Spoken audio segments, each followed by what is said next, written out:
James is having a nasturtium salad. It's mostly nasturtiums. There's some cucumber and spinach there too. And that's 3 different types of nasturtium blooms. And stir fry. And I'm having baba ganoush and some cucumber and stir fry. And we're both having saskatoons and peaches and cream cake. I'm going to talk about Knock at the Cabin. It's a M. Night Shyamalan movie, and it got top of the stack, then Bad Therapy, Killers Anonymous, and A Typical Wednesday. And I had watched Killers Anonymous before, but I'd forgotten what happened, so it's kind of that way with movies that aren't that good. Sometimes they're the better ones to watch again because you didn't really care for it in the first place, and so you didn't really remember anything. So I don't know. Nothing in this stack is really top-notch material. Even Knock at the Cabin, which got the top of the stack. It took me a few minutes to figure out that it was supposed to be that the 4 people who came to the door were the 4 horsemen of the apocalypse. Because, well, they weren't on horses. And they weren't all men. So, anyway, I thought it was an interesting take on who each character what they represented, what part of humanity. But the notion that those are the only parts of humanity, or people can be grouped into one of 4, is ridiculous. So it was diverse, was it? Yeah, but that's not what they were talking about in this. I don't want to give it away, okay. So I'm not going to tell you, but because that comes at the end of the movie, so I'm not going to tell you about that. You can watch it to figure it out what they were talking about with that. What I'm talking about, but I'm not giving it away. So unfortunately they got a child actors are tough. It is tough to find a child actor who is actually an actor. They're hard to work with. Sometimes you manage to hit the jackpot on them, and I don't know how. It's sometimes, like, I watched a Canadian movie once. Now, what was that one called? But it had, I think it was 3 daughters or maybe 4 daughters in the movie. The characters, they were all daughters. And so they were all siblings, and they were all good actors. They didn't act over the top or anything like that. There's a lot of child actors who they really want to be on screen. Oh, look at me, and they're terrible. They should not be on screen, ever. They're like undergrown Howie Mandel. Oh, so bad. So anyway, the child actor in this is not good. The Canadian movie that I watched, they happen to all be siblings in real life, and maybe that helped them so that they were able to act as they would normally act with each other. Maybe that's why they did such a great job together. But I can't remember what that movie was called. I can't remember. Yeah, it was great. It's a horror movie, Canadian, about kids, and I can't remember. It was kind of a pun on, like,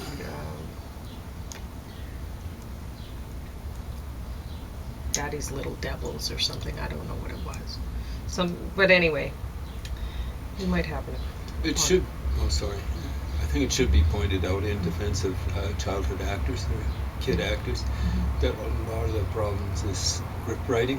Well, it is directing. A lot of it. Yeah, a lot of script writers aren't writing for children. They're giving them lines that children would never say, or having them act in ways that children would never act.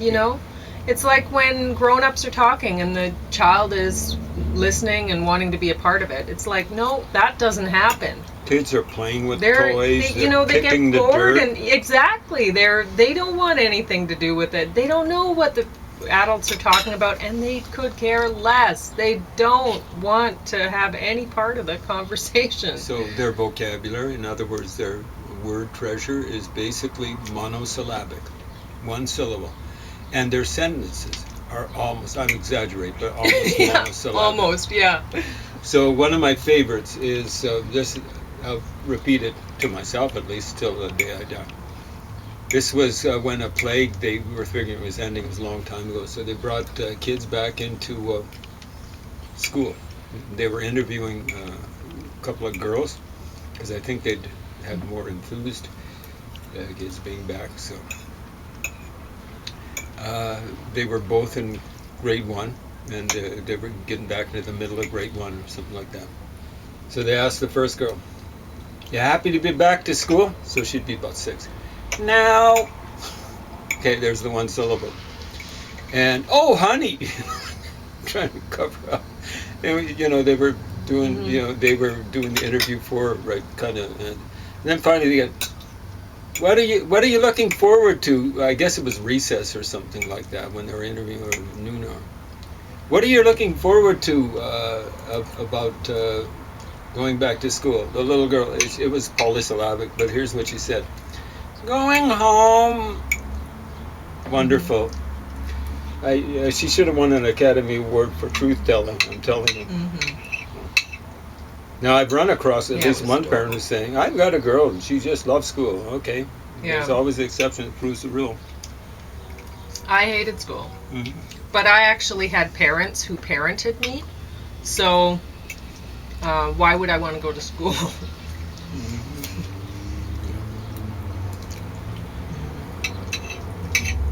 So there's script writing, and then there's directing.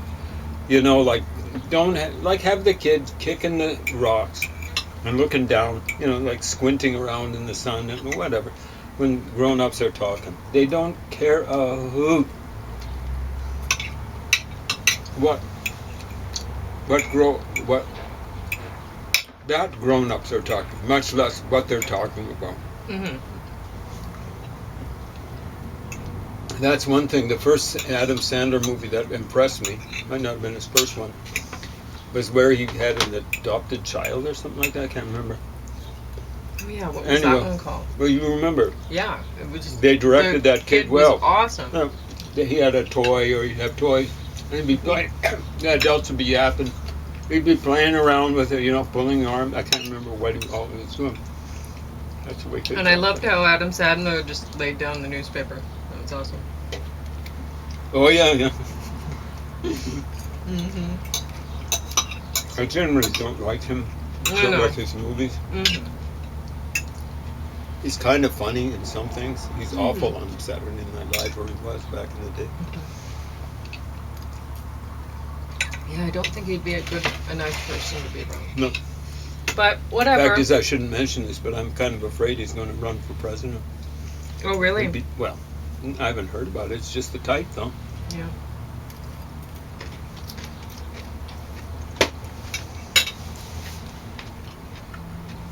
He's a little bit like Jesse. The first person I noticed like that aside of Ronald Reagan was Jesse the Body Ventura.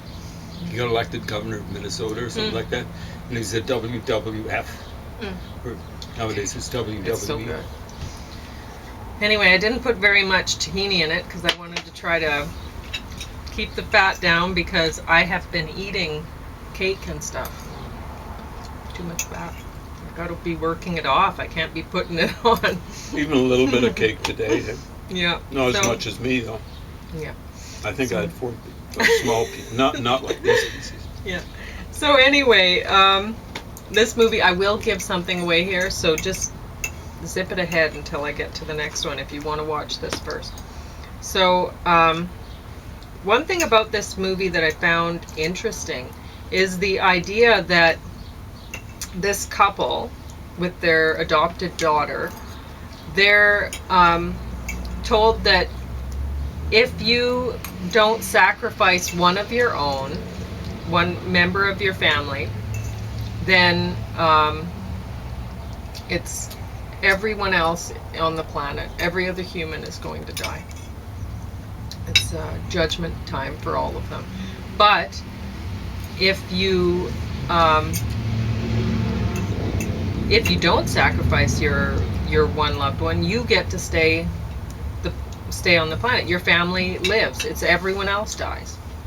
And I thought, wow, that's how many people would actually sacrifice their family. Most people would be going, wow, I won the lottery. I'll never have to line up in supermarket lineups again. I won't have to worry about sharing the hiking trails with anyone, or whatever your thing is, right? And here I get to stay with just my family. I don't have to worry about being abused by other people anymore. It's like, oh, I get the whole world. It's all mine, and it's going to be Eden again. Me and my family. So I don't know how many people would actually sacrifice one of their own. And in this case, it's an adopted daughter. So they literally could. I mean, as much as most of you are listening to this and going, oh, that's gross. But, I mean, this is... the couple happen to be two men, and they're not related to their daughter, so if she grows up, they could offer sperm samples, and the human race continues on. And I mean, as ick as it is, whatever. Honestly, fine. So, yeah, I found it interesting. And then, I also found it interesting how many people would sacrifice, because I wouldn't. I was thinking, James said, no problem there, I could sacrifice, and I was like, okay, there's just you and me, so thanks, I wasn't thinking about that. Yeah, and then, he was like, is it extended family too? And I'm like, no, I just said, it's a person, people in your, your immediate family, it seems like, so. I was thinking, there's no way that I would sacrifice anyone in my family. But there's a lot of people out there, they'd be like, whew, finally an excuse to, or whatever. Well, I don't know. I wouldn't want to use it like in terms of an excuse. But I have, in my kind of extended family, I have criminals. And... in the family, and if it were a matter of the whole world against them, well, one of them, well, okay. So anyway. I don't even believe in the death penalty. Yeah. But I thought, just that contemplation or whatever, that was all right. Now, I don't think anybody would actually believe these guys who came to the phone lines cut and everything. They can't cut, but somehow they're still getting TV feed. And they're watching, oh, this is another plague that has hit humanity, or another whatever, right? And it's like, how many people would believe that? They'd be like, the one character, he's like, either you recorded this, or you knew this was going to happen ahead of time, or like, he was like, this is baloney. You're just some nutcases who are trying to get, us to kill one of our loved ones, just to, get your rocks off or whatever. And that's what I think anybody would think. So nowadays you got to be thinking about stuff like that. Totally. You never know. I don't know how much they can Photoshop stuff. Like fake news reports and stuff like that. So I would have been like, well, you're going to have to let me go into civilization to see whether this is actually happening, because there's no way I'm believing you, believing what I'm seeing on TV is reality. But anyway, it wasn't that good. It was watchable. It was better listening to in the background. I was kind of gripped by it a little bit. Okay. I think it's because of that possibility of fake reality. It's becoming a real problem nowadays. Exactly. And it is. It's a real problem nowadays. So, bad therapy. This one, I was watching it and I'm like, this is not believable. This therapist and everything that's happening. And then at the end of the movie, they have things like, this is what happened to this character. This is what happened, and I don't know. Honestly, was it based on a true story? That's what the ending made it out to seem like, but still, I don't believe it. I'm just like, this didn't seem believable to me. And their marriage, their marriage is not a strong one. I don't know, but I guess, people have different ideas of what marriage should be or what marriage is to them or whatever, and I don't know. I guess it's some sort of a business arrangement, really, realistically, so if, whatever. Killers Anonymous.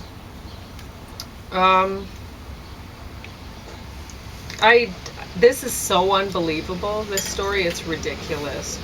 And like all the characters are ridiculous. None of the characters are believable. It's just nothing about it's really not worth watching once. I can't believe I watched it twice. A Typical Wednesday. This bottom of the sack. Oh my gosh, I can't believe that Seth Green was in this movie. I actually like him as an actor. I think he's funny and pretty honest. So I don't know. He must, maybe one of his friends was producing this or something. I don't know what was happening here. Why? This is Seth Green. Sorry for interrupting. Yeah, not Tom Green. No. What a relief. Because I thought you were saying Tom Green was funny. Because no, that's I never found him funny. No, me neither. I found the woman that was married to him for a while. Yeah. Maybe still. Yeah. I found her funny. What was her name? Drew Barrymore. Yeah, she used to be a child actor or whatever. Yeah. And made the jump to the big time. Mm-hmm. Anyway, Seth Green is funny. Yeah. But it says F therapy on the front. Whoa. And honestly, F this movie. It's so bad. It's like back, I used to work at a store that sold marital aids and stuff like that when I was a teenager. I actually started before I was 18, which Were you 16? wouldn't have been allowed. No, 17. Mm-hmm. But because you had to be 18 to go into the store. So I was in the store and I was not 18. But And you were there by times by yourself? Oh, I was always there by myself. Well, So okay. anyway,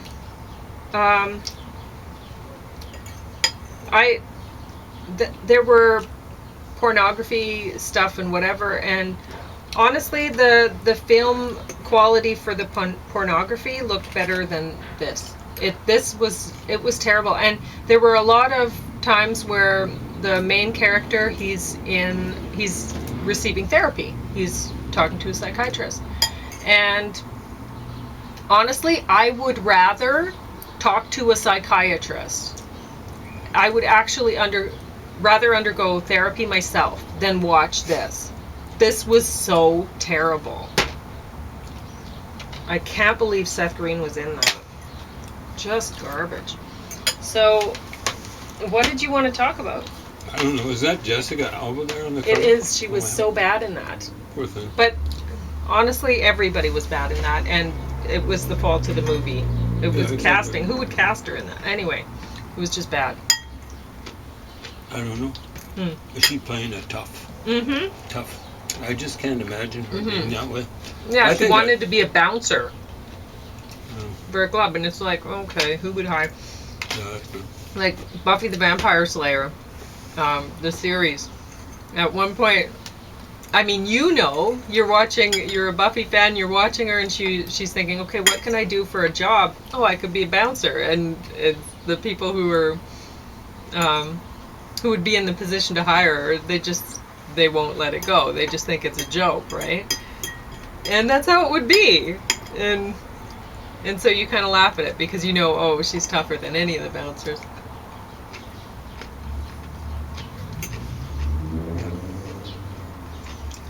But Jessica Alba is a joke. Well, I liked her in the Fantastic Four, but that was okay. I mean, as a bouncer. Well, as a bouncer. The other thing is that these folks here, They look like over-the-hill classic rockers or something like that. I guess I she's put a lot of there to garlic in this. provide the looks or something like that. This is my glass.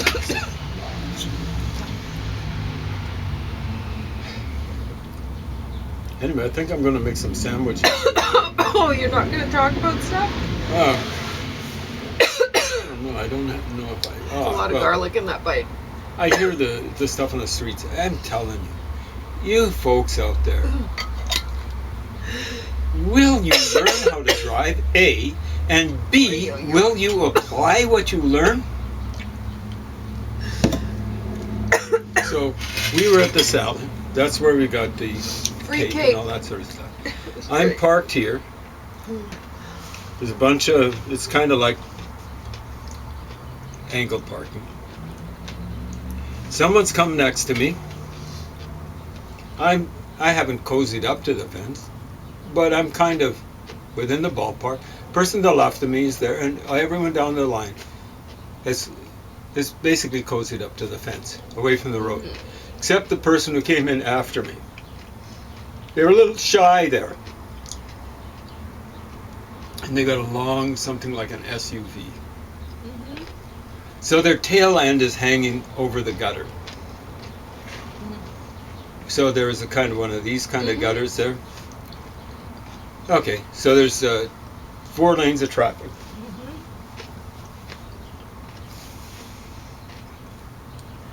There's a woman, park nose in, a couple of, maybe 3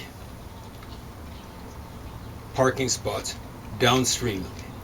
Down traffic. So here I'm ready to come out. I'm waiting, looking. And I see that she's going to bust her move. And I'm going, is he going to bust it like Busta Rhymes? Turns out she is. So she's backing out somewhere into 4 lanes. I'm not sure where, but I'm trying to steer clear. So here's what she decides to do with the 4 lanes. Here's the 2 lanes going this way. Here's the 2 lanes going this way. Now what you're supposed to do is you're supposed to back up and come into, if you can, the closest lane. Now I knew I didn't have that choice because of this idiot who's parked fairly closely to me. So I'm parked here, like this, and they're parked way back here with their butt end hanging. Their hairy butt, no, it's not that hairy, but they were they were on borderline into this lane here. So I knew I was going to have to back up. You know, we've got a I was going to say convertible, but thank heavens we don't. A station wagon, which looks small on the road by comparison with most of the stuff on the road nowadays, SUVs, and particularly pickups. And then there's always the 4x4s and extended cabs and all this nonsense. You know, F-350s. You know, I guess some people have to pull that trailer around. I know Baba Ganoush doesn't look that good, but man, it's good. I don't think you can do anything better with eggplant. Well, eggplant's a tough sort of thing to do anything with. Anyway, so here's what she does. Check this out. So here's the 4 lanes of traffic. 2 going this way, 2 going this way.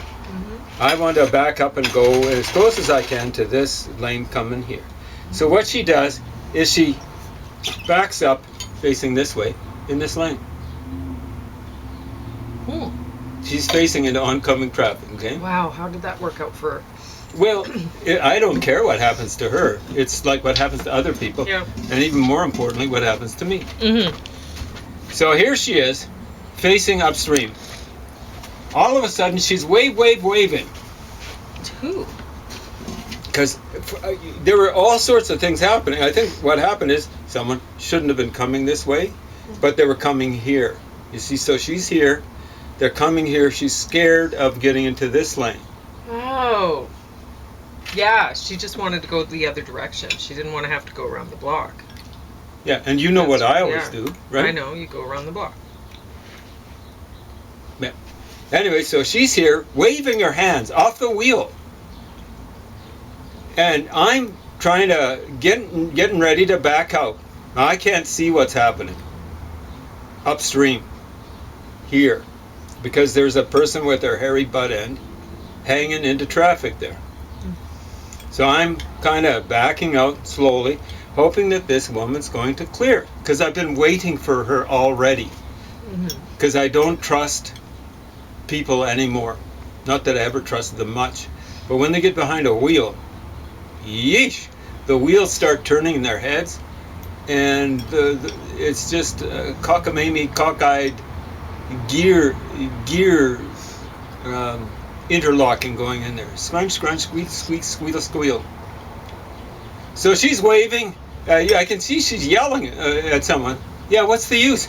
Get your hand on the wheel and get into a lane and get out of the lanes you're supposed to be in. So I come here, and you know what I see? Just flashing by. Someone coming in here, top speed, in this lane. Where I'm kind of hanging my butt end out because I'm getting ready to go. Must have just missed me by a mile. No, feels like a millimeter. It was freaking scary. They come in and do, you know, they came in hot when they parked. They were taking this woman's spot, and I guess they were afraid that someone would come and take it first. So all sorts of craziness.